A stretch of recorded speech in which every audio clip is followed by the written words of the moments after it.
It is really nice to have somebody as great as Billy Kaler to call on to preach when I'm gone. Let's give Billy a thanks for that for last week. He doesn't like what I just did, but it's true, and we're really blessed to have him. I grew up at least the first 9 or 10 years of my life in a tiny little cottage that we all affectionately called and still call the Little House. Okay, we call it the Little House. That's my mama standing in front of the little house, and I was born in '58, so I'm guessing that was about '59 or something. There's another picture of the little house. If you go to the next slide, I think we got one more. That's not the whole thing, although I'm telling you it was really tiny. That's most of it right there. A really small house. When I was 10, though, or right around there, my family moved. Having known only that home right there, my family moved, sort of. I mean, we stayed at the same address that my parents lived at when I was born, 924 Boulevard, Salem, Virginia. But we did move, except the move wasn't moving away, like moving to another part of town or another town or a foreign country or anything. And in one sense, it wasn't much of a move at all. It was about 50 feet, but we did move. We didn't move away, we moved in. My parents decided that romantic little cottage wasn't really all that romantic when they got 3 brats in there. And they built, same place, all new home. New home. We watched it go up. And every day trucks would roll in, and they would bring in all kinds of things you can just imagine, concrete, lumber, insulation, pipes, wire, just glass, all kinds of stuff that would eventually become our new home. So in one sense, our new home came to us. We didn't have to move away to go to our home. That new home came to us. Something like that happens in the Revelation of John. Jesus shows John a vision. But it's not a vision of us going up and away to some place called heaven. Although we do get a new home, we don't go to the new place. The new place comes to us. And there's been so much confusion about heaven, like, where heaven is, what heaven's like, what we're going to do there. And there's not much in the Bible that we get more twisted up than we do teaching about heaven. We don't know what it is. We don't know why we should want it, other than the fact that it seems to beat the alternative. And we're not sure what good it does for us now, heaven.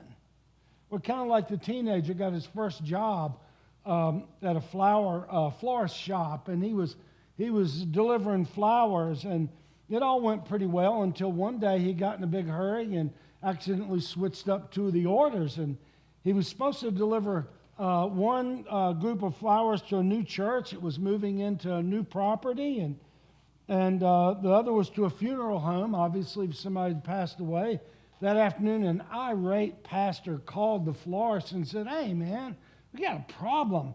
We got our grand opening service in minutes. It's about to start. And up in the front of our sanctuary, we have this big bouquet of flowers, and it says, 'Rest in peace.'"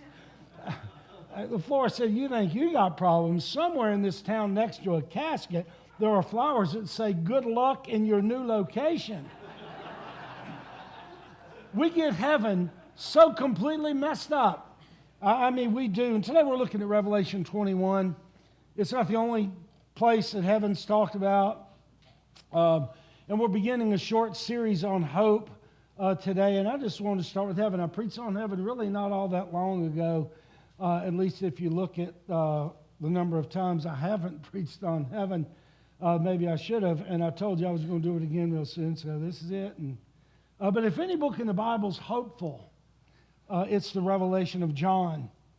And if anybody needs hope, it's you and it's me.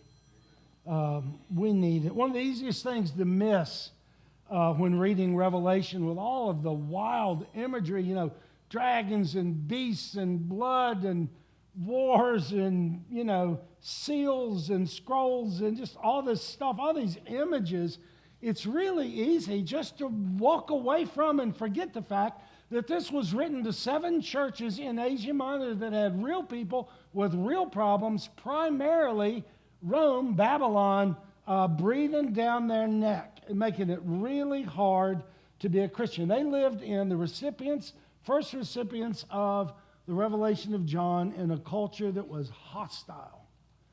And they were persecuted, many of them, and the others, it was right around the corner.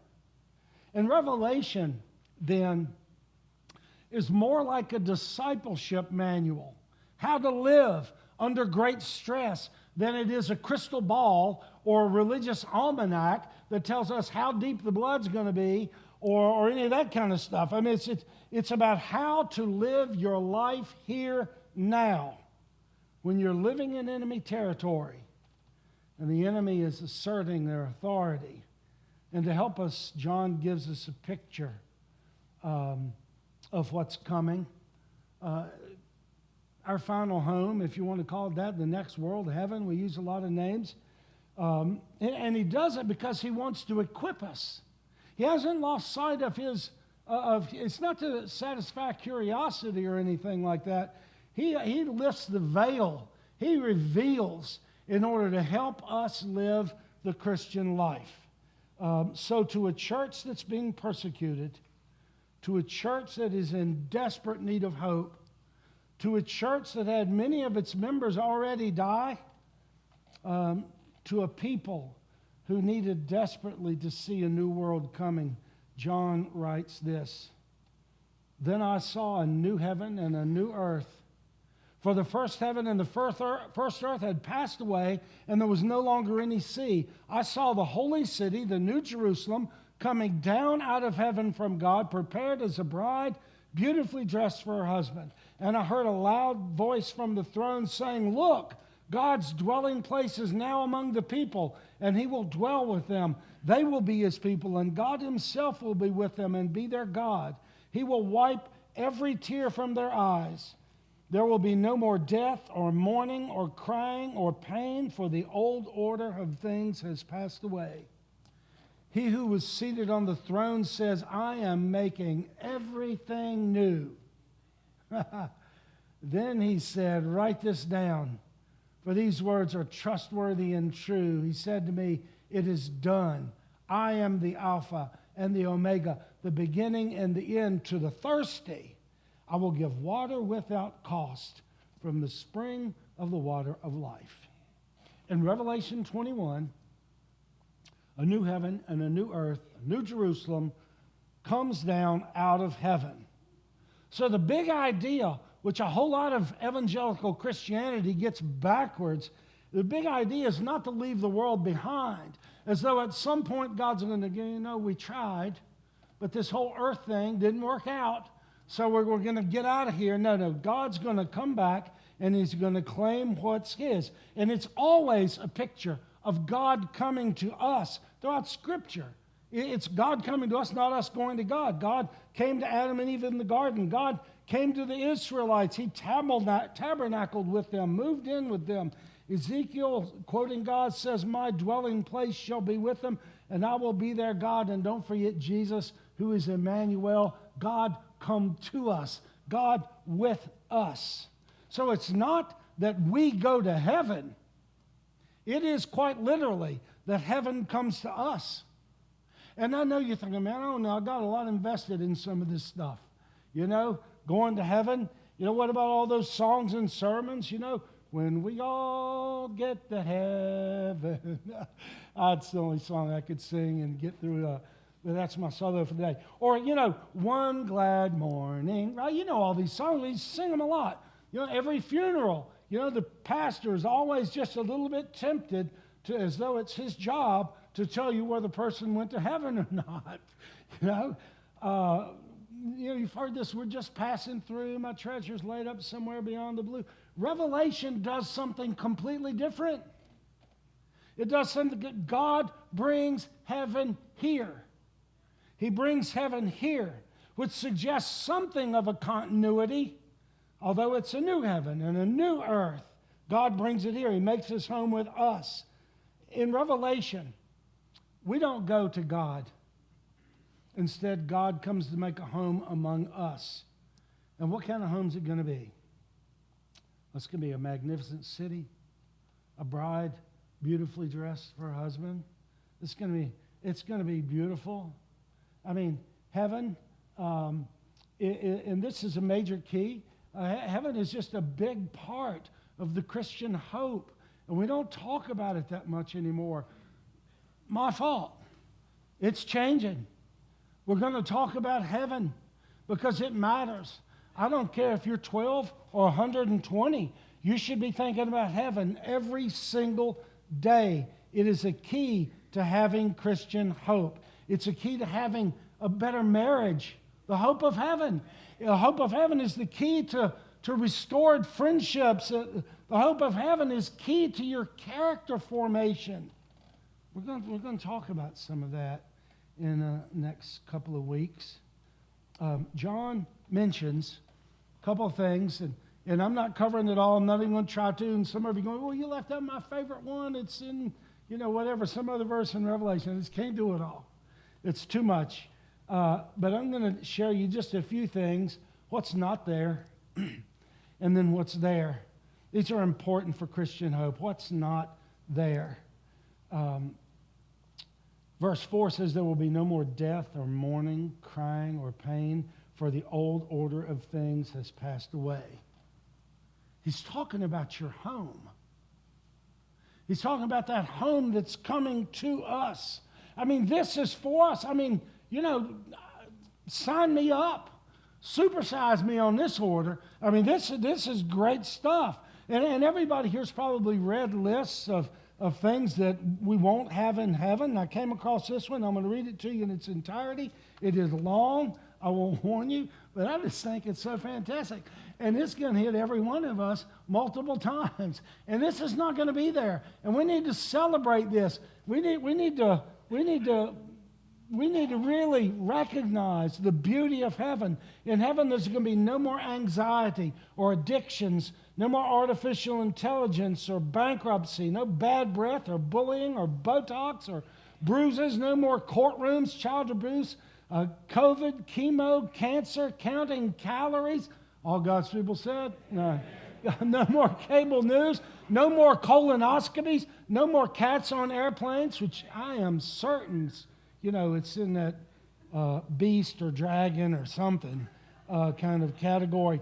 No more disease, no more divorce, no more depression, no more drunk drivers, dementia, ego, earthquakes, elections, fear, face masks, foreclosures, funeral, no more gossip, no more greed, no more global warming, no more graveyards, no more hypocrisy or heat stroke or homelessness or heart attacks, no more isolation or incarceration, no more injustice or infertility, no more jealousy or junk mail, no more knee replacement surgeries. No, yeah, baby. No more killjoys or kidney stones, no more loneliness, legalism, long lines at ladies' bathrooms. Amen. All right? We could say no more waiting on your wife at Walmart, but we won't say that, okay?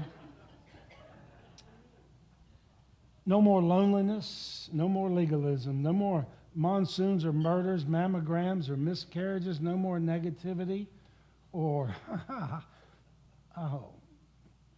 no more neonatal units, no more nursing homes, nuclear war, no more oppression or orphanages or pharmaceuticals, no Ambien, no Trazodone, no pills at all, no more prisons, pain, poverty, no more performance reviews, no more political parties, no more pandemics, no more quitting, no more quarantines or rattlesnakes or root canals.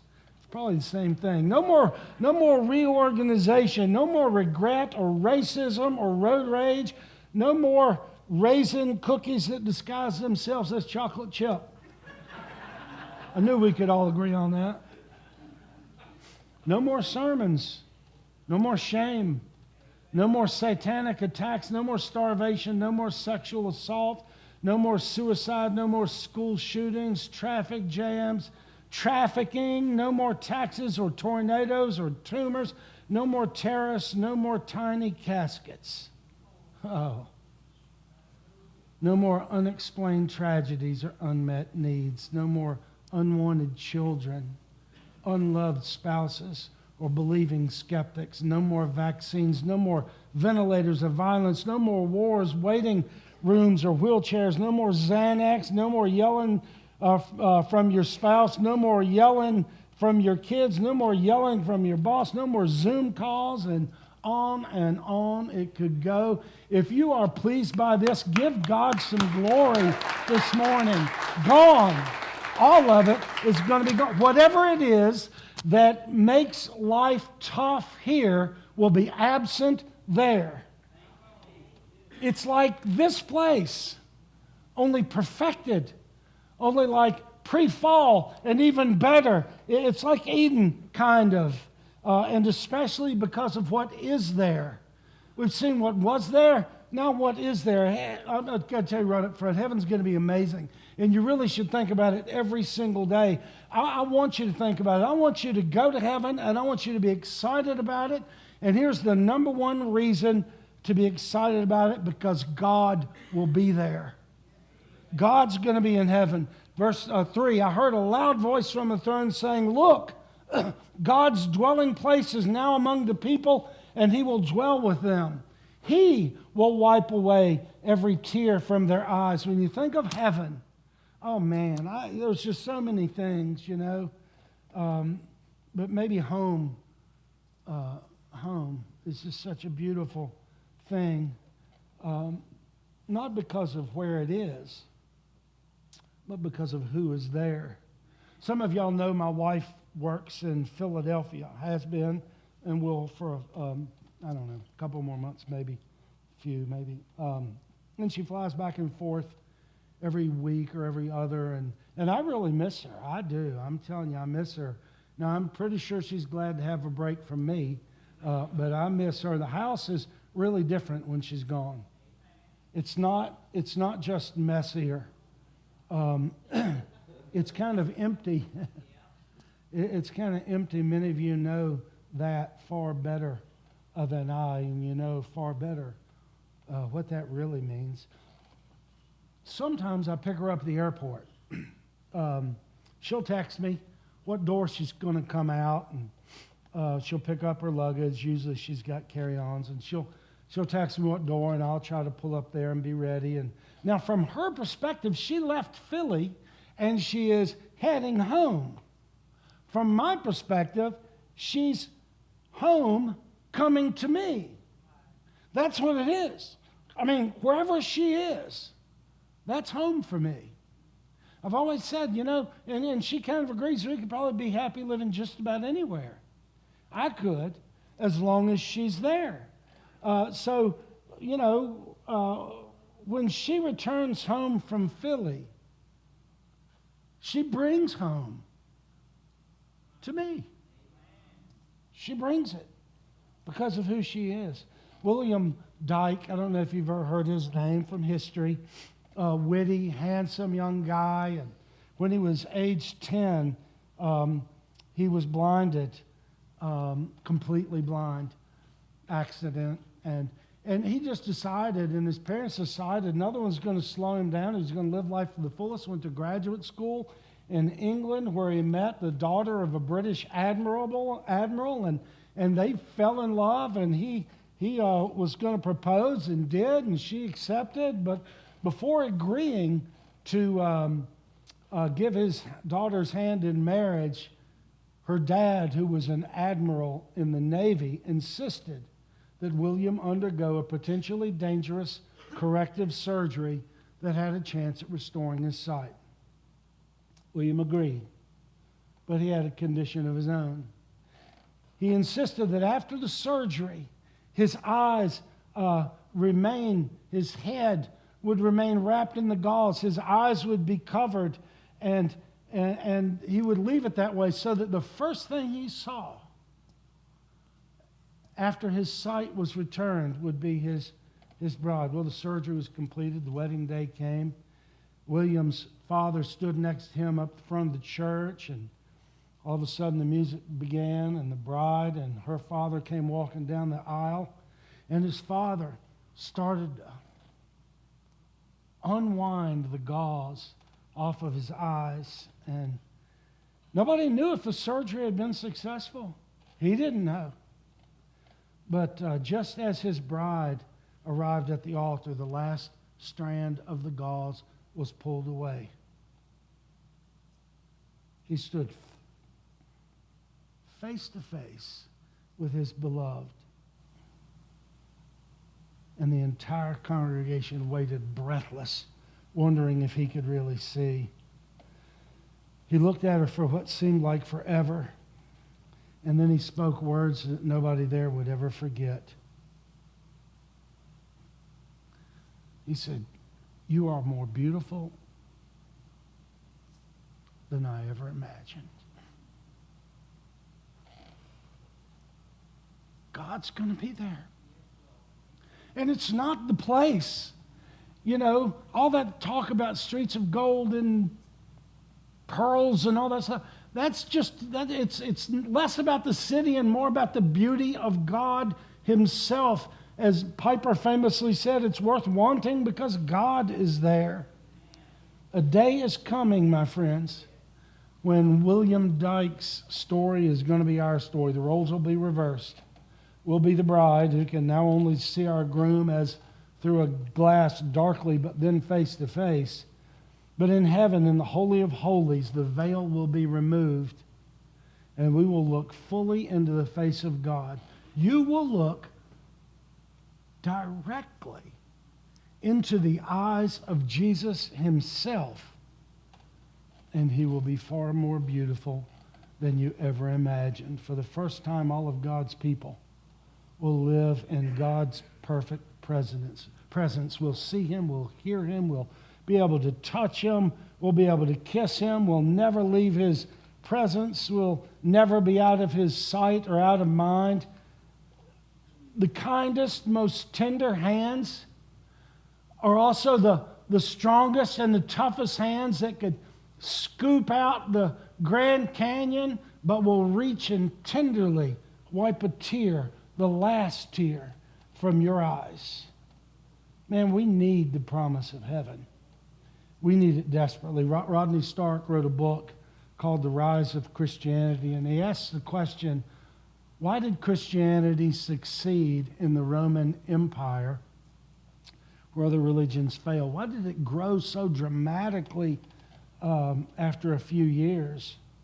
And he mentions two great plagues that went through the Roman Empire in the first, couple of centuries after Christ. Two great plagues. They don't know what they were. Each one lasted, about 15 years, and millions died. I mean, it was a huge number of people. It could have been smallpox, measles, whatever. We know that it absolutely decimated the population. At one point in Rome itself, 5,000 people were dying every day. Every day. About 30% of the whole population was wiped out during the plagues.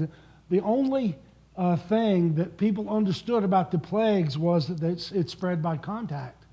So people knew they had to stay away, and they backed away. They just knew, and wealthy people, they took off. They got out of the city. They could afford to. They could take supplies and servants, and the wealthy people left, including doctors. And so basically they just abandoned people. They left each other. They left the sick. You know who didn't leave? The Christians. They didn't leave. Christians stayed. It's in history. Nobody can whitewash this. You can't change it. Christians stayed. Not only did they stay and care for their own sick, they developed these nursing systems, and they went out searching for people who were hurting, for people who were dying, and they did these amazing services, and in the process, many Christians died. Now, why did it play out like this? Pagans leaving, Christians staying, helping the sick. Well, here's why. One group believed that this is the only world there is. This is all I've got. They stayed and they were just as protective of their stuff and their lives as they absolutely could be.